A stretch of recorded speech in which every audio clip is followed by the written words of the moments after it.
Assalamu alaikum, aziz Şarq Turkistonlik qarindoshlarım. Men Nuriga turishliq Qurban Arif, ayolim Rushangul. Men bugun onam uchun, bir tuqqanlarim uchun, ayolimning bir tuqqanlari uchun guvohlik bermoqchi. Onam Rabiha Musa, bu yil 84 yosh. Tug'ilgan yurti aziz vatanimiz Şarq Turkistonning Ot shahridan. Hozir turishliq o'rni Böğürtla şehirlik Altın Diyar aylıkla kuroslu oturdu. Anamni buldu Xitay tecavüzçileri yani 2017 yılı 4. ayının 9. günü Xitay tecavüzçileri üydün etçik etti degan xabarni anlagandan tartib ta hazırgıçı men ballarım hem çeteldeki tunuş bilişlerim arkalık köp sürüştü qilgan bo'lsakmi hazırgıç izlerken alamatımız Ba mı, hayat mı, yok mu, izlerken alanmay, yüreklerimiz par buladıdı. Anam bolsa, 2016 yılını tartib, 2017 yılı 4. aygacha Erkin Asiya Radyosu muhbirler arkalık. Tahminen 18 qata söhbette hem ziyaretini kubul qilgan. Bu jarayonda anam vatanda turib, Xitayning besmi turib, o'ziga o'xshash taqdirdosh onalar uchun ashada zulm tortayotgan millatimiz uchun o'ziga o'xshash taqdirdosh onalarning farzandini ko'rolmay yig'layotgan onalar uchun xalqaro tashkilotlarga, Birlashgan Davlatlar Tashkilotiga, Uyg'ur jamoatlariga murojaat ham guvohlik deb o'tab bo'lgan.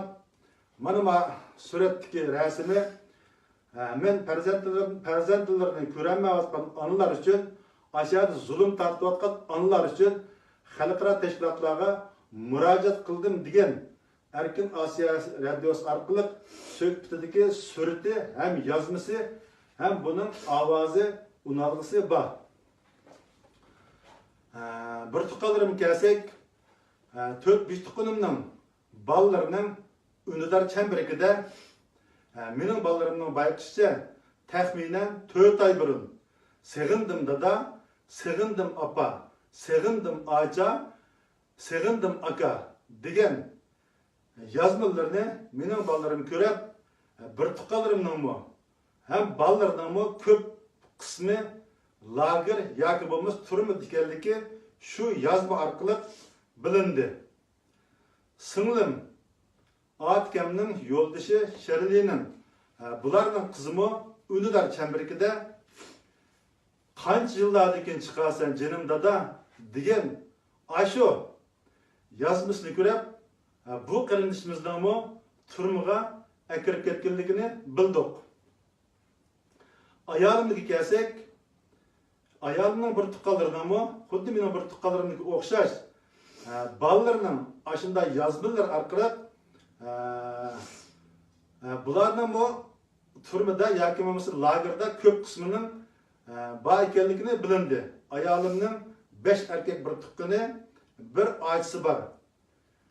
Ayolimning inisi, ya'ni Böğürtlardagi Uyg'urlarga asos jihatdan tunishlik bo'lib ketgan Ablikin 1995-yili Uyg'urlar uyg'oninglar degan 286 parça muşu mazmundagi teşviqat varaqini yazib, mechitlarga, maktablarga tashlagandan tutilib qolgan. Bu yozmalarni bir-birlab 286 parça maqolani shu teşviqat varaqini o'z qo'li bilan yozgan. O zamanda birsini yazib, ko'paysa tutilib qolishni o'ylagan. Ammo yanılam ifçörüsteki özü yakın köygen münafıklarının ki hayırlarının aşkarlışıda bu inimiz Xitay sakçıları tutulup bilip şu vaktin özüde 13 yıl turmu deyatkan o turmu Xitay zalimlerinin bu turmusunu püttürüp çıkkandan keyin hazır anlaşılan qarğançaqda yana akirip ketkenlik xabarini anladık. Ayolimning bir nevr inisi Ol Şarq Mazidagi Mustafa Turkiyaga kelib ketganlik sababidan bu qarindishimizni tutib ketilgan xabarini angladik.